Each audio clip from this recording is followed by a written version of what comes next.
साथियों नमस्कार। भोजपुरी इंडस्ट्री के इतिहास को हिलाने वाला सॉन्ग आ गया है। जी हाँ दोस्तों, सबसे पहले आप लोग सुन लीजिए कि सॉन्ग का जो एल्बम होने वाला है वो है उत्तर प्रदेश। जी हाँ दोस्तों, बता दें सॉन्ग के एल्बम का ही नाम है उत्तर प्रदेश। और इसमें जो है भाई साहब सिंगर शिल्पी राज और सर्वेश सिंह। जी हाँ दोस्तों, आज किसी भी परिचय के मोहताज नहीं है, पूरे भौकाली में जा करके रखे हैं पूरे इंडस्ट्री में। सर्वेश सिंह और शिल्पी राज ने भाई साहब गजब तरीके से आवाज़ दिया है। और भाई साहब हम कह सकते हैं कि 10 डांसर को इस गाना में नचाया गया है।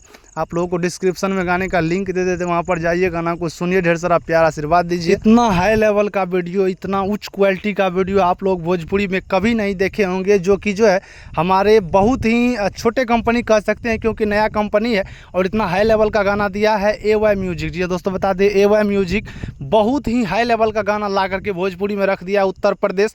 आप लोग देखिए, सुनिए, ढेर सारा प्यार आशीर्वाद दीजिए इस गाने को। डिस्क्रिप्शन में गाने का लिंक है और एकदम भाई साहब ऑर्केस्ट्रा वाला मज़ा मिलेगा आप लोगों को लाइव देखने के लिए। तो डिस्क्रिप्शन में लिंक है, गाना को देखिए, ढेर सारा प्यार दीजिए और एकदम वायरल करवाइए पूरे उत्तर प्रदेश में इस गाने को, कम से कम 50 मिलियन।